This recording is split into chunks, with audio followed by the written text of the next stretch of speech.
We enjoy each other's company and fill our lives with love for each other. Bless our family and friends wherever they may be. Guard and protect them. Amen. Amen. But unbeknownst to the other, all ended our papers with, "You've got to read the book." So you've got to read the book, because you're not going to find the ending to the mystery. This is our 25th year of doing a dinner or a luncheon. And I think the committee is to be commended for this. Our committee is Noelle DeWall, Ann Connor, Pat Taylor, I'm sure I know her name, Karen Cholist, myself, of course, and did I miss anybody? Oh, Ginny Jafono, and yeah, Pat Taylor. No, Pat Taylor. Oh, sorry about that. That was somebody else. Pat O'Connell. We are also the longest running committee in the church. It started with about 4 or 5 ladies back in 1932. And they took one book and read it and discussed it, and sometimes they would have people come and discuss it with them. And it gradually grew, and the library grew, and the committees grew, and so this is where we are today. We have a library that has got, 500, 800 books in it. The religion books are, some of them are old, and that's why we keep the religion cabinets locked, because they are too valuable and we don't want to lose them. The other cabinets are open for everybody's use during the week. If you're here at a meeting, you can go in and grab a book, and we hope that you will do that. And in June, we will have our summer reading, at which point you can take out as many books as you would like. Let me see if there's anything else here I need to do, and I don't think there is right now, so I will turn this over to Jenny, who is our mistress of ceremonies, so you can continue to eat quietly, and you can have your brownie and strawberries if you don't mind putting it on the second plate. That would be terrific, and because Jim is a little short on help today, so that we'll help him out by doing that. And so the brownies and strawberries are on your table, so help yourself. Jenny will introduce each one of you. What they're going to tell you. These books are all in the library. Some we have bought and some are gifts. It is so good to be with you. I love that this is an event that happens, and I love that it has such a long and storied, if you will, history. I know, I'll hear all this is what you get on Sunday afternoon from your preacher. We mentioned that the brownies will go on the same plate. If for some reason that is unappealing to you, bring me your brownie and I will eat it off the plate. I am here to serve. But you have heard enough from me, so it is time to hear from others. So Margaret Johnson is going to be reading from The Woman in White by Wilkie Collins, and the excerpts are by Patricia O'Connell. One thing I'd like to start off by saying is that this year it's really nice not to have to move the microphone down. Wilkie Collins, the author of The Woman in White, holds a place of honor in the Mystery Lovers Hall of Fame. Literary tradition tells us that this book is the model for the mystery genre that we know and love today. Some claim Edgar Allan Poe deserves the recognition. Others say that The Moonstone, also by Wilkie Collins, is the frontrunner. But history favors The Woman in White as the first great mystery novel. Published in England in 1859, it swept across the Atlantic a year later, where an eager American public waited for the latest installment. Throughout the book, the hero uses the sleuthing techniques of modern private detectives. Collins introduced multiple narratives to unfold the mystery. He did that, he said, because more than one witness tells the story in criminal proceedings. Dubbed a sensation novel, or a novel in search of a secret, The Woman in White reflected changing tastes in Victorian England. More novels than ever were being published, and readers crowded libraries and bookstores for deviously plotted stories. Sinister settings now moved from Gothic castles to contemporary country manors and new middle-class suburban homes. That was the atmosphere that welcomed The Woman in White. The plot deals with financial betrayal, madness, violence, death, and the burning of church records of marriages and births. Narrators are attacked, drugged, tricked, and terrified. The twists and turns of the plot were debated at dinner table discussions. Future Prime Minister William Gladstone canceled an engagement to finish the book. Collins received letters from men proposing to the heroine. A merchandising frenzy followed. Soon, women were spraying themselves with women in white perfume. They wore women in white bonnets and cloaks and waltzed to women in white melodies. Punch, the British weekly of humor and satire, reported that a large sum has been handed to the Society for the Suppression of Vice to ensure its non-interference with the forthcoming tale. There is no easy summary for The Woman in White. Each partial revelation drives the reader to the next scene and the next in the way you open a series of Russian dolls. The cunning scheme to defraud is unraveled by widely diverse characters in chain of witness statements. Everything follows from the famous opening scene of a midnight encounter on a lonely road. The hero, Walter Hartwright, has been engaged as a drawing master at a country manor. In returning to his London home, he observes that the moon was full in the dark blue starless sky, and the broken ground of the heath looked wild with the mysterious light. As I wound my way, I enjoyed the divine stillness of the scene and admired the soft alterations of light and shade. Then, in one moment, every drop of blood in my body was brought to a stop. I felt the touch of a hand suddenly laid on my shoulder from behind. I turned, and there stood a woman. She appeared as if sprung out of the earth or dropped from the heavens. Above average height, she was dressed from head to foot in white garments. She spoke first. "Is that the road to London?" Then, shrinking back in agitation, she asked, "You don't suspect me of doing anything wrong, do you?" Her loneliness and helplessness touched me, and I agreed to help her find a coach to London. She was clearly frightened of a man of rank and title, as she called him, and was fleeing to London to escape him. We found a coach at the London outskirts. As she boarded, she said that she was tired and frightened and wanted to be driven away. My hand was on the cab door, and she caught it in hers, kissed it, and pushed it away. The cab drove off at the same moment. The sound of the wheels grew fainter in the distance, and the cab melted into the black shadows on the road. The woman in white was gone, but only briefly. Throughout the intricate plot, she continues to be a powerful catalyst and enigmatic presence. Walter Hartwright is determined that justice will prevail, and it does, but not before uncovering diabolical intrigues and menacing confrontations. The final resolution reaches its climax in the Paris morgue. The Woman in White has been acclaimed over a 159-year time span that began with praise from Charles Dickens and continues through BBC productions. The book has never been out of print. That's right.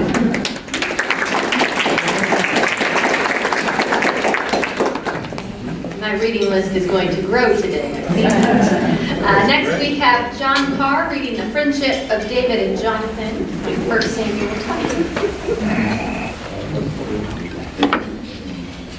While not technically a whodunit, the story of the friendship of King Saul's son, Jonathan, and David is one full of intrigue, danger, and tragedy. In this famous scene, Jonathan helps David flee for his life as Saul's wrath is kindled against David.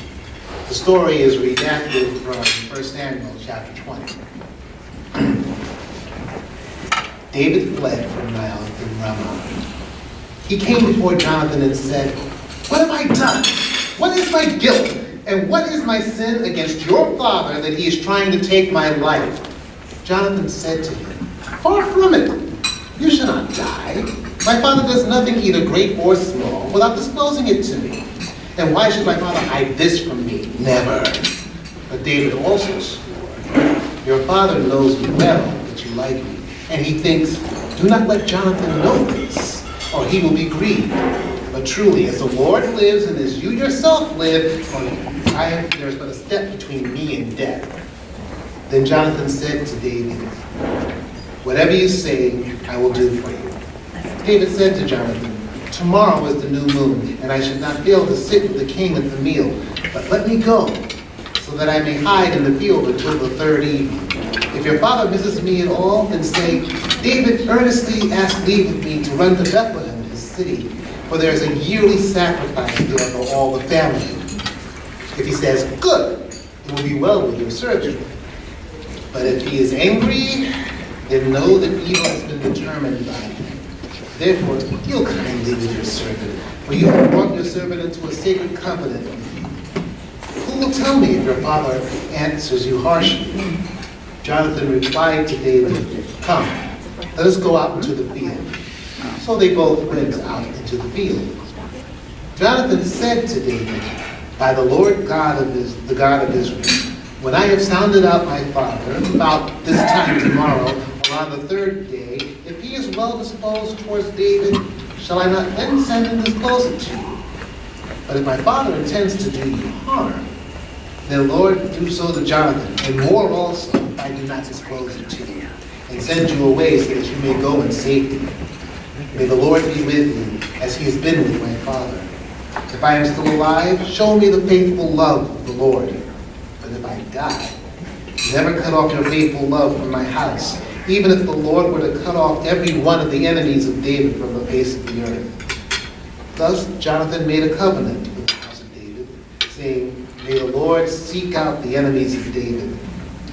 Jonathan made David swear again by his love for him, for he loved him as he loved his own life. Jonathan said to him, "Tomorrow is the new moon. You will be missed because your place will be empty. On the day after tomorrow, you shall go a long way down. Go to the place where you hid yourself earlier and remain beside the stone there. I will shoot 3 arrows to the side of it, as though I shot at a mark. Then I will send the boy, saying, 'Go find the arrows.' If I say to the boy, 'Look, the arrows are on this side of you, collect them,' then you are to come, for as the Lord lives, it is safe for you and there is no danger. But if I say to the young man, 'Look, the arrows are beyond you,' then go, for the Lord has sent you away." So David hid himself in the field. When the new moon came, the king sat at the feast to eat, but David's place was empty. Saul did not say anything that night, that day, for he thought, "Something has befallen him." But on the second day, the day after the new moon, David's place was empty. And Saul said to his son Jonathan, "Why has the son of Jesse not come to the feast, either yesterday or today?" Jonathan answered Saul, "David earnestly asked leave of me to go to Bethlehem. He said, 'Let me go, for our family is holding a sacrifice in the city, and my brother has commanded me to be there. So now, if I have found favor in your sight, let me get away and see my brothers.' For this reason, he has not come to the king's table." Then Saul's anger was kindled against Jonathan. He said to him, "You son of a perverse, rebellious woman, do I not know that you have chosen the son of Jesse to your own shame? For as long as the son of Jesse lives upon the earth, neither you nor your kingdom shall be established. Now send and bring him to me, for he shall surely die." Then Jonathan answered his father Saul, "Why should he be put to death? What has he done?" But Saul threw his spear at him to strike him. So Jonathan knew that it was the decision of his father to put David to death. Jonathan rose from the table in fierce anger and ate no food, for he was grieved for David, and because his father had disgraced him. In the morning, Jonathan went out into the field to the appointment with David, and with him was a little boy. He said to the boy, "Run and find the arrows that I shoot." As the boy ran, he shot an arrow beyond him. When the boy came to the place where Jonathan's arrow had fallen, Jonathan called after the boy and said, "Is the arrow not beyond you?" Jonathan called after the boy, "Hurry, be quick, do not linger." So Jonathan's boy gathered up the arrows and came to his master. But the boy knew nothing. Only Jonathan and David knew the arrangement. Jonathan gave his weapons to the boy and said to him, "Go and carry them to the city." As soon as the boy had gone, David rose from beside the stone heap and prostrated himself with his face to the ground. He bowed 3 times, and they kissed each other and wept with each other. David wept the more. Then Jonathan said to David, "Go in peace, since both of us have sworn in the name of the Lord, saying, 'The Lord shall be between me and you, and between my descendants and your descendants forever.'" He got up and left, and Jonathan went into the city.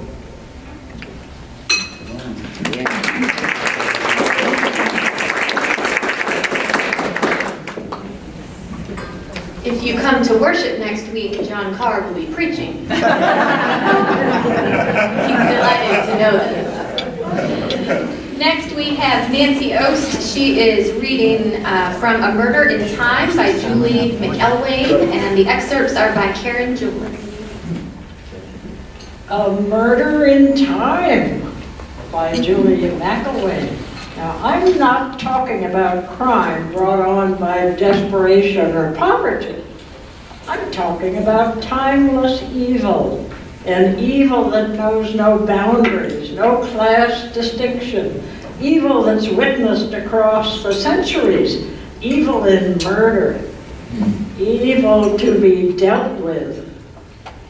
This is a story about Kendra Donovan, a rising star as an agent for the FBI. During a disastrous crime raid, half her team are murdered.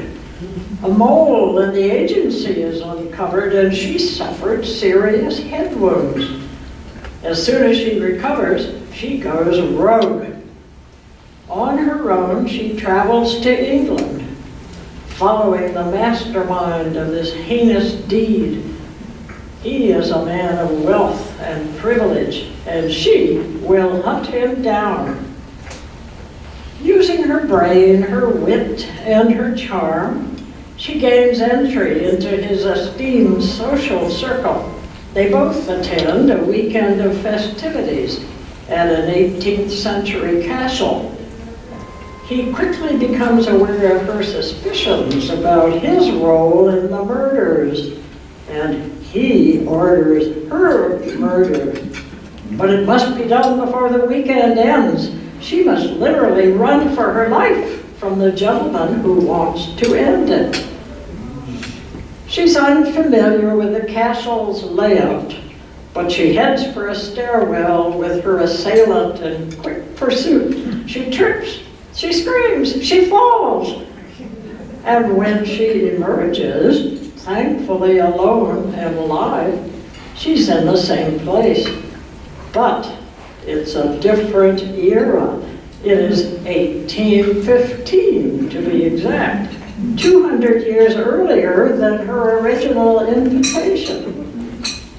She shivers as the memory comes flooding back, the chase, the suffocating darkness of the stairwell, and the terrifying sensation of being ripped apart and then knit back together again. Presently, in 1815, she's wearing a maid's uniform, now a member of the staff of the elite family in residence. This family has just endured a murder of one of their own, and Kendra is helping to investigate, still maintaining her FBI skills. Her knowledge is noticed by all in the house. household. Duke Aldrich, the heir and owner of the castle, questioned, "Forgive me, Miss Donovan, but I must ask, who are you? You appear to have much expertise concerning this dreadful murder in our midst. This is a matter normally unfit for a lady." "My lord, I have experienced a shortcut between dimensions and time, as if space and time have folded in on itself. In my timeline, my job was to hunt serial killers. I was a special agent for the FBI. I studied these types of killers, determining their patterns and possibly predicting what they might do next." "But you are a woman!" She glared at him. "So you think nothing is going to change in 200 years for women? Let me tell you something," but she shook her head, trying to focus. "But I'm getting off track, sir. Let me just say that women will accomplish great things. There shall come a time, someday, women shall even be given the right to vote. Mark my words." Eventually, he prompted, "FBI? The Federal Bureau of Investigation," she mumbled, immediately feeling an epiphany that she was not superior to her 19th century compatriots. "You say the damnedest things, my lady." But his mind continued to flash back to the night he found her stumbling in the corridor, disoriented. He remembered how she stared at the candlelit room like she'd never seen such a thing before, and the way she stared at the Ming vases, murmuring, "Still magnificent 500 years later." What did she mean? They're reportedly 250 years old. Did he believe her? A time traveler from 200 years in the future? Who could invent such a yarn if it were not true? He was torn between disbelief, denial, and a strange sense of wonder. Present, 2015, FBI staff meeting. Whatever happened in England, Kendra Donovan had most definitely gone rogue, but had also vanished. Agents had to admit this. They concurred that she was committed to her job even after losing numbers of her team during a raid in which she nearly died herself. So they now made this promise. The U.S. government will find her. It's only a matter of time.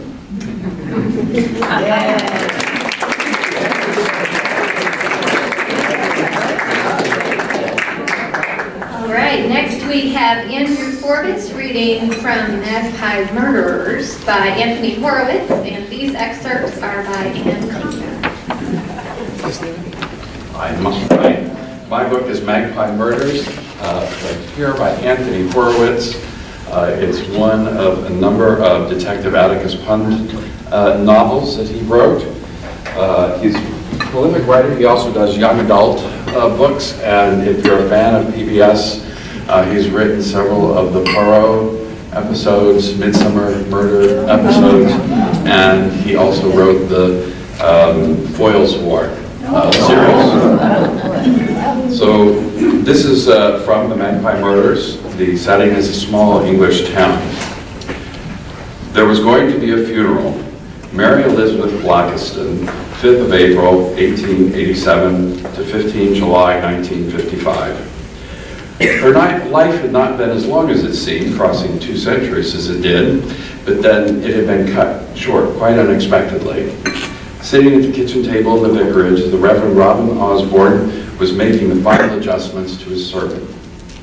She was part of the village. Although we are here today to mourn her departure, we should remember what she left behind. Mary made Saxby-upon-Avon a better place for everyone else. Whether it was arranging flowers every Sunday in this very church, visiting the elderly both here and at Ashton House, collecting for the Royal Society for the Protection of Birds, or greeting visitors at Pye Hall. Her homemade cakes were always a star of the village fete. When he thought about her and looked at what he had just written, a single word came to mind: busybody. It wasn't fair, and it certainly wasn't something he had ever spoken out loud, but he had to admit there was some truth to it. She was the sort of woman who had a finger in every pie, who made it her business to connect with everyone in the village. Somehow, she was always there when you needed her. The trouble was, she was also there when you didn't. You remember finding her there in this very room just over a fortnight ago. "Good morning, Vicar. I heard you were having trouble with wasps. I brought you some peppermint oil. That'll get rid of them. My mother always used to swear by it." It was true, there had been wasps in the vicarage, but how had she known? He had muttered a word of thanks, but at the same time he glanced down at the kitchen table, and there they were, the pictures, just lying there in the middle of all his papers. How long had she been in the room, and had she seen them? The pastor's wife joins him and comments, "I've always found her rather buttoned up and secretive, if you want to know the truth. It's not easy to talk to at all. I didn't ever talk to Mary Blackiston, and I'm not going to start singing her praises just because she managed to fall down a flight of stairs and break her neck." The doctor said the housekeeper had been hoovering. The hoover was still there, a bright red thing, almost like a toy, at the top of the stairs, stuck in the banisters. Somehow she had managed to get tangled up in the wire. She had tripped and fallen down the stairs. There was nobody else in the house. The doors were locked. What other explanation could there be? The townspeople thought it was murder. "Why are we going to a funeral? We hardly knew the woman." Johnny Whitehead was struggling with the top button of his shirt. No matter how hard he tried, he couldn't slot it into the hole. "People will talk if we aren't," Gemma said. "And anyway, it's good for business. Her son Robert will probably clear out the house, and now that she's gone, you never know what you might find. Probably a lot of junk." Johnny picked up his knife and fork, began to eat. "But you're right, love, I suppose it can't hurt to show our faces." Johnny and Gemma Whitehead had arrived from London. They had bought the old post office, which had long ago been empty, and turned it into an antique shop with their names written in old-fashioned wording above the window. As for Johnny Whitehead, despite what he had said, he remembered very well his last encounter with Miss Blackiston.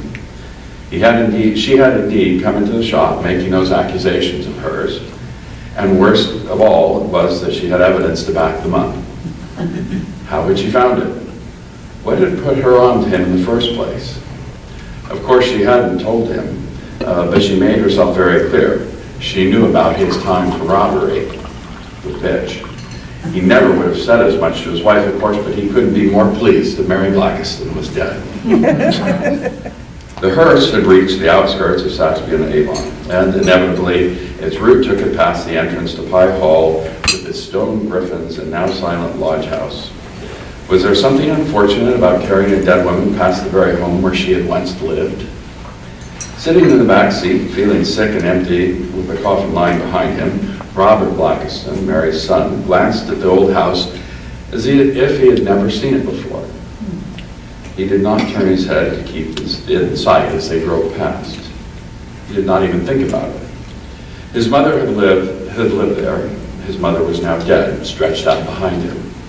It would sometimes seem to Robert that he had been trying to escape from his mother almost from the day he was born.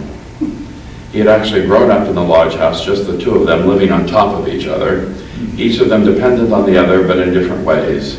He had nothing without her, and she was nothing without him. The worst argument had happened just a few days ago when the vicar and his wife were away on holiday, and Mary Blackiston was looking after the church. She and Robert had met outside the village pub. The Queen's Arms was right next to St. Botolph's. You said you'd mend the kitchen light." Yes, the light above the cooker. It was just a bulb, but it was difficult to reach, and he said he'd do it a week ago. But how could something so trivial have developed into such a stupid row? The two of them not exactly shouting at each other, but talking loudly enough for everyone sitting outside the pub to hear. "Why don't you leave me alone? I wish you'd drop dead and give me a little bit of peace." "Oh yes, you'd like that, wouldn't you?" "You're right, I would." So there you are, three possible killers of the village busybody, always willing to help by sticking her nose into other people's business.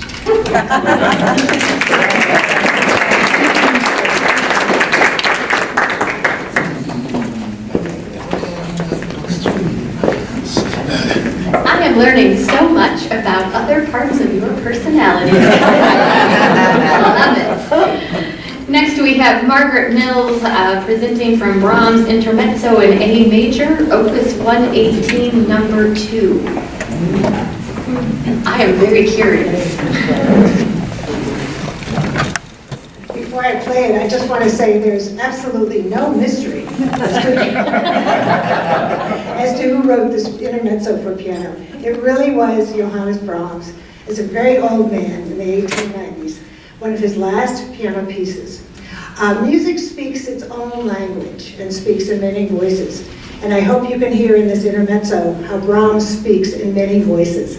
And perhaps write a little story of your own, a romantic story that fits the intermezzo.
Margaret, when music is played like that, I think it inspires our imagination as much as any good book.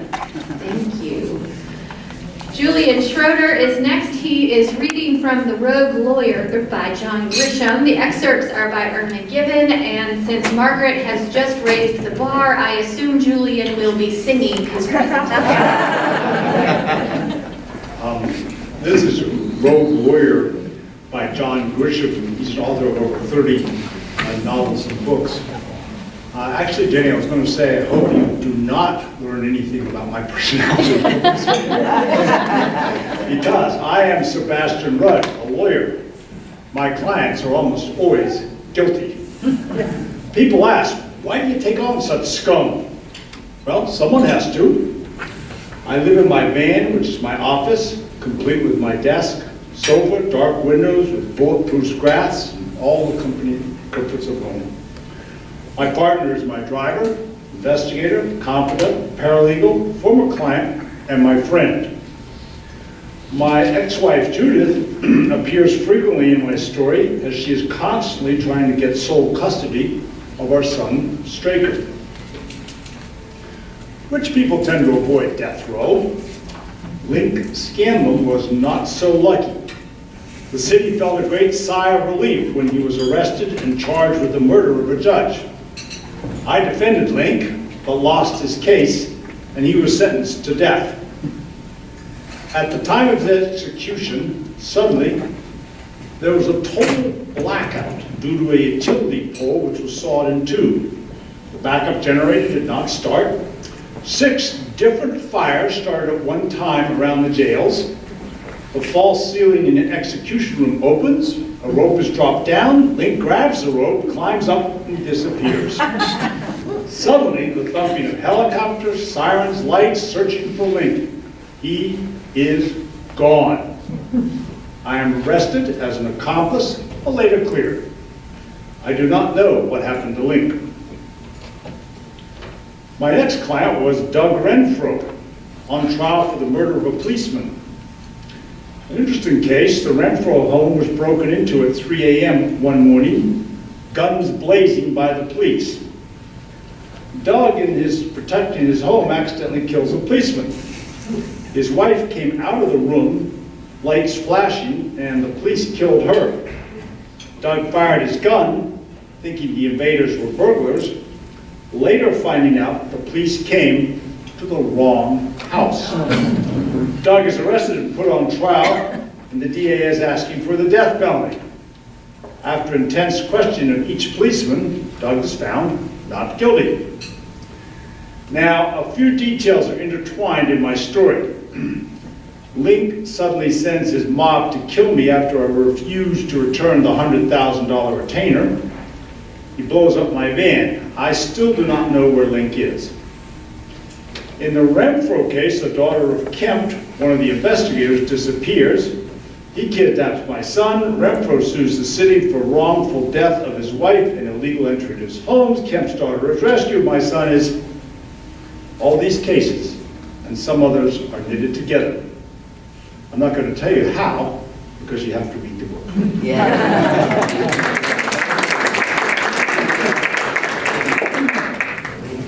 Well, Julian, after that, I don't know about everyone else, but I am feeling great that you are in charge of our stewardship. Next, reading from Journey to Munich by Jacqueline Winspear. The excerpt by Lynn Quayle is Emily O'Brock. All right. The author Jacqueline Winspear has created a complex heroine. We, the readers, witness Maisie in the first of the series. So we have Maisie Dobbs, who is the investigator. Daughter of a costermonger who, following her mother's death, spent her early life as a maid in the household of a lord and lady. She educates herself, is sent to a fine school by her generous employers, and is groomed by the accomplished detective Dr. Maurice Blanche, a mentor and tutor to Dobbs from her teen years. In post-First World War London, Maisie opens her own detective agency. Her shingle says, psychologist and investigator.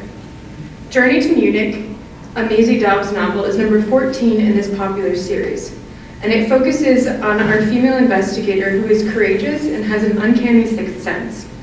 In this novel, released in 2016, Europe appears to be on the brink of another war with Germany. The selection from this book that I've chosen, I've not chosen, I'm just the mouthpiece for Lynn, that Lynn has chosen is during extremely dangerous days when Maisie is in Germany in disguise as the daughter Edwina Donat of an English aristocrat. Maisie must attempt to find and escape with Leo Donat, a brilliant man much needed by England with the approaching war. He was thought to be a prisoner in Dachau. Maisie, incognito as Donat's daughter, with false documents, successfully arrives in Munich. Following many delays and trying interrogations with the Gestapo, she and Mr. Gilbert Leslie, an English government representative based in Munich, are taken to Dachau. Mr. Leslie is unaware that Miss Donat is in fact Maisie Dobbs. They're held in a room for a frightening lengthy period. This conversation passes between them as they anxiously wait. Miss Donat, I really must, Maisie silenced him, placing a finger on her lips. With the other hand, she gestured to 2 points on the wall where the plaster was modeled. Leslie flushed. Good Lord, he whispered. Do you really think how on earth did you know? Didn't you ever do that when you were a child, Mr. Leslie? Maisie whispered. I'm sure that our guards here are doing much the same thing, but they have much more sophisticated tools at their disposal. She kept her voice low. The Germans are great engineers, you know. One day, I'm sure they'll invent something that will do the job nicely. Anyways, let us take a seat here and wait in silence for my father, shall we? We're both rather tense, and it's best that we do our utmost to contain any doubt. I do not want to be weak in the face of his interrogators and those who may cause him harm. We have been assured. She looked down at the ground as she spoke, so Leslie had to strain to hear. I don't care what you've been assured, Mr. Leslie. I paid attention when we walked towards this building, which I hope very much to leave soon. I looked beyond the guardhouse into the vast expanse of concrete and those bunkers. I noticed some of the men out there working. And for the briefest moment, I knew that those men are subjected to terror. Now silence, please. I want to go home now, not to be here any longer than I have to, and I want my father with me. Leslie nodded. His gaze focused on the 2 modeled spots on the wall.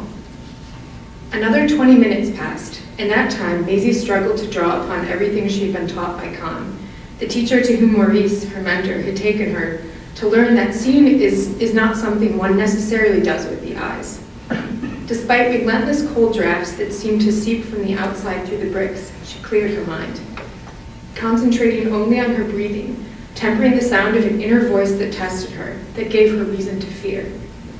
Maisie and Gilbert Leslie, looked up towards the door as the key turned in the lock. Their eyes met. They came to their feet in unison as if there had been a prearranged agreement to appear impervious before the German guards.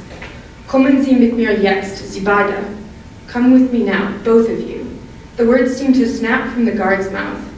He stood back as they left the room that felt more like a cell, then pushed back to lead them to the office where the meeting with Untersturmführer Ecker and the Commandant had taken place.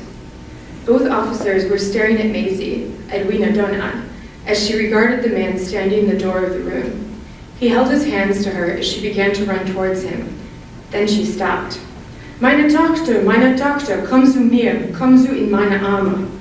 As Maisie heard the words, my daughter, come to me, come into my arms.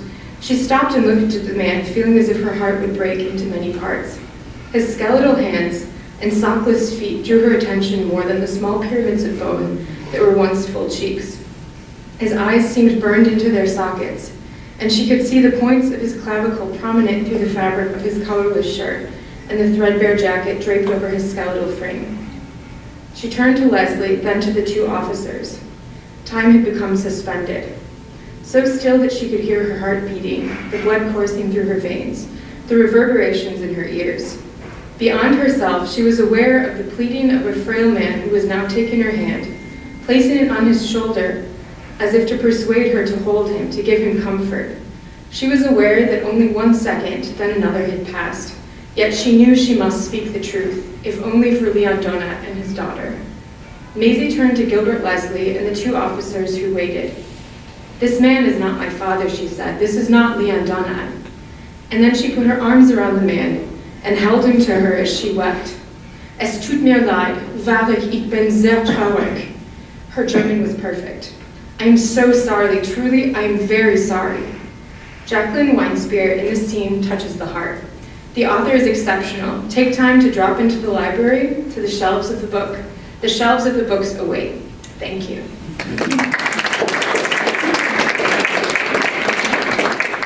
Thank you, Emily. And next we have Beverly Bartlett reading from Glass Houses by Louise Penny, and the excerpts are by Beverly herself. In her Inspector Gamache mysteries, Louise Penny creates characters you wish were your friends, and a village called Three Pines in the eastern townships of Quebec that is the kind of place we all long to live in, or at least escape to from time to time.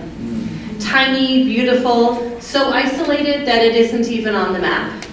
With a cozy bistro at its heart, with your closest friends gathered around the fire, safe from the dark outside. The only fly in the ointment is that Three Pines has more than its share of murders. You need to read this series in order, starting with the first book, Still Life. The scene I'm going to read is from the most recent in the series, Glass Houses.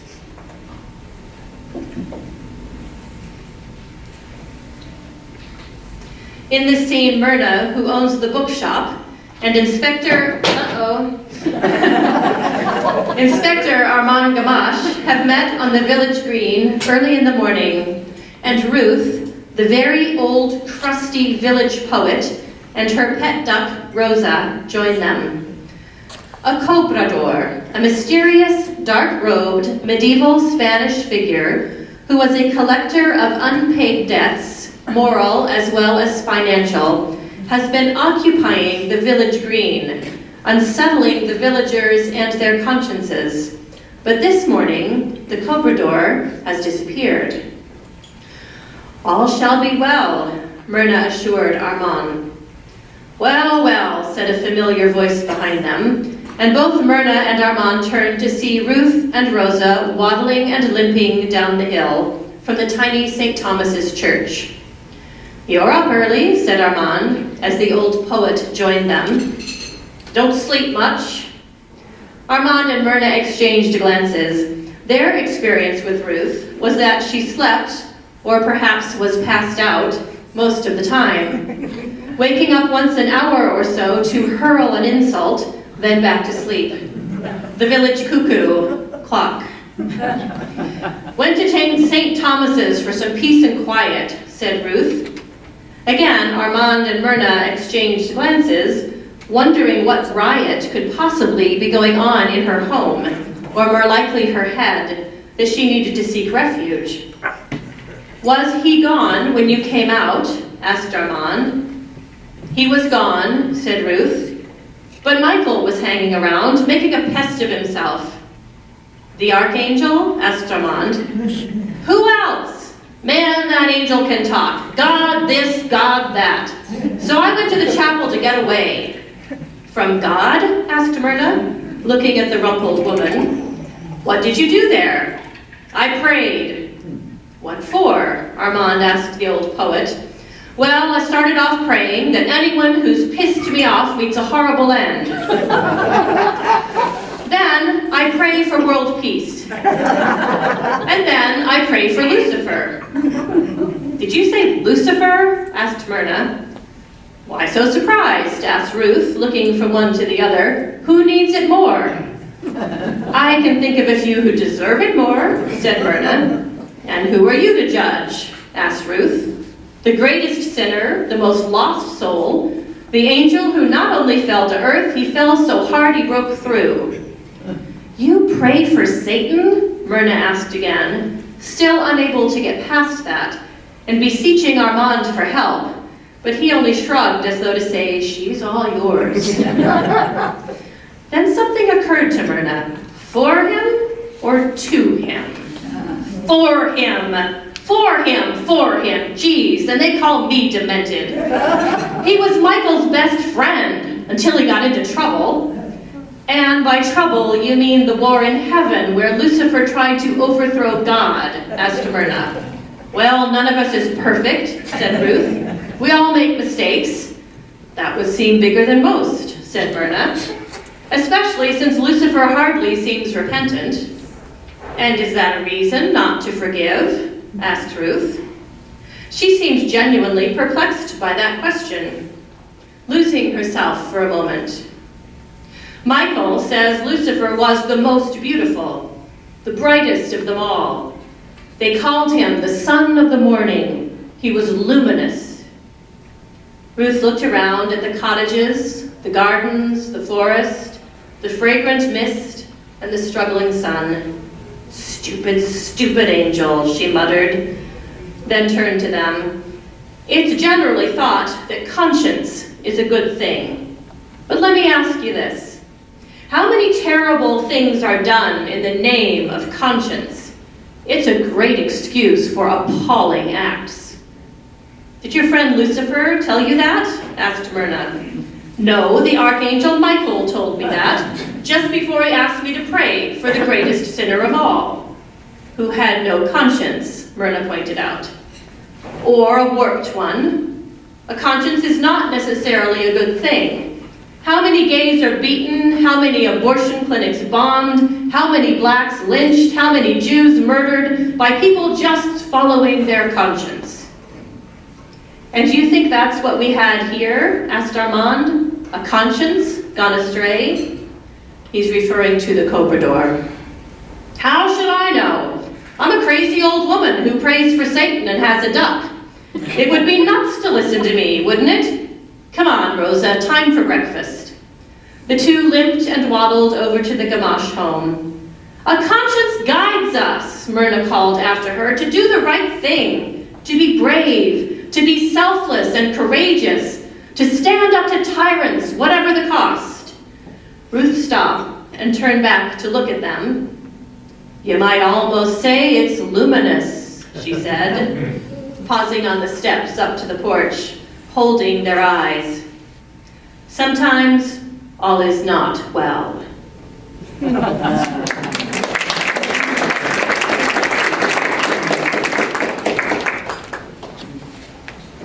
Mystery and theology. There we go. And finally, we have A is for Alibi by Sue Grafton. These excerpts are by Noel DeWall, and this is being read by Ronald Fields.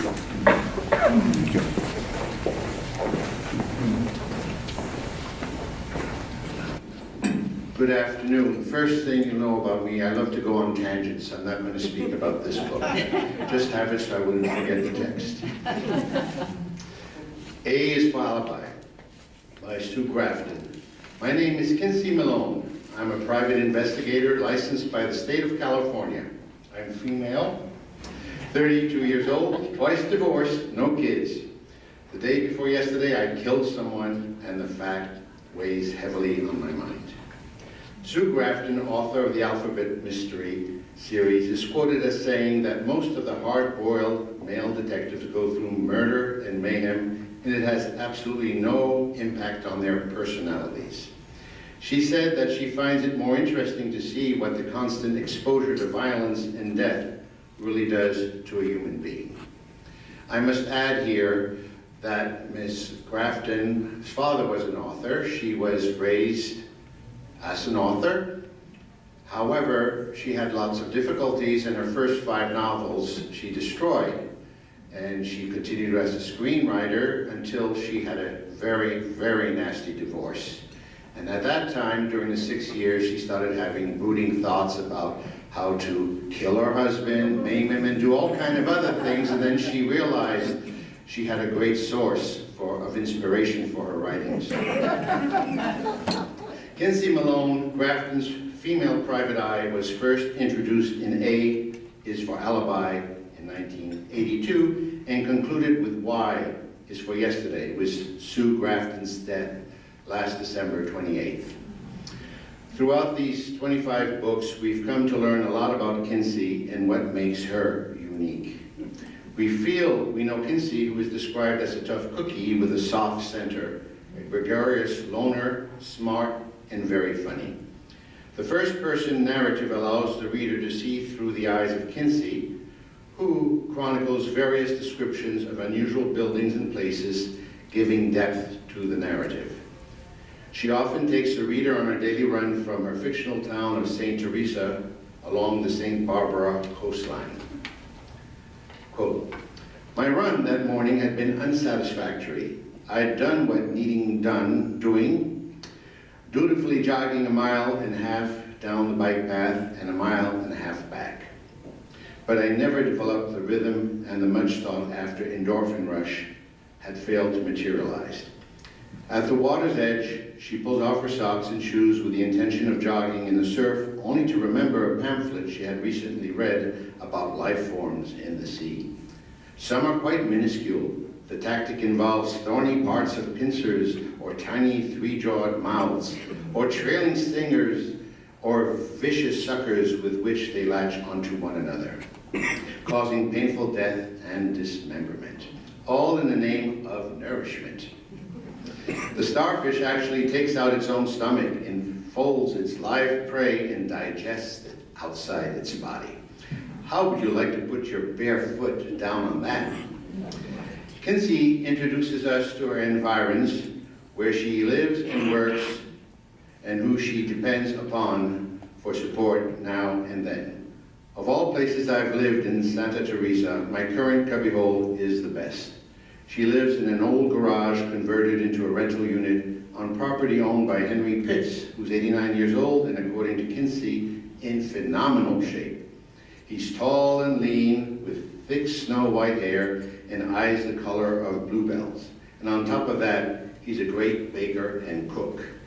In A is for alibi, Kinsey is hired by a woman who has served 8 years for killing her husband, and now she is free, wants to find the real murderer in order to clear her name. Interviews and meetings with numerous acquaintances of the dead husband, Lawrence Fife, have not produced any tangible proof. One of Kinsey's last contacts is Sharon, a former employee of the murdered man who seemed to have some pertinent information. She agrees to meet with Kinsey, but is murdered before they can speak. In the end, Kinsey reluctantly faces the fact that her primary suspect for the murder of the 3 people is most probably the man who lured her into a romantic relationship. It is a rude awakening for her as she goes to confront him. She finds that he has anticipated her arrival. He got out of his car, leaving the lights on. "Kinsey, I know you're here somewhere. Kinsey, you don't have to be afraid of me. My God, don't you know that?" His tone was insistent, gentle, persuasive, hurt. Was I imagining everything? He sounded like he always did. Silence. I heard his footsteps moving away. He was standing 10 feet away, staring out toward the ocean. He started back and I ducked down. I hated hide and seek. I have never been good at that as a kid.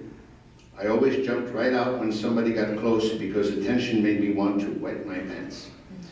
My heart hurt me every time it beat. Surely he could hear that. Surely he knew now where I was. The beams from his headlights shone against his golden cheek. He glanced over at me. In his right hand was a butcher knife with a 10-inch blade. I blew him away. Grafton always has an epilogue where Kinsey respectfully submits. I was paid $2,978.25 for services rendered in the course of that 16 days, and I suppose it was fair enough. The shooting disturbs me still. It has moved me into the same camp with soldiers and maniacs. I never set out to kill anyone. I'll recover, of course. I'll be ready for business again in a week or two, but I'll never be the same.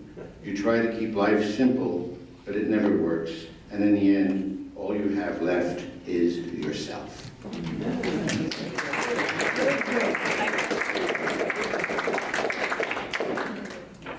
Not that tall anymore. I have 2 people to apologize to. Alicia Sheen, who is one of our members of the Library Club, and of course Maggie Mills. How could I forget both of them? And also lives out in California. And our longtime member Vera Gordon, who is quite ill and is not able to come to church any longer. So, but Vera is on with us in spirit, and Ron is going to take her a copy of this program so that she'll be able to hear it. And so we all send our best greetings to Vera. We love you. We have a couple little things to do. I want to thank all of the readers. You did a terrific job. And read the books, and that's what we want.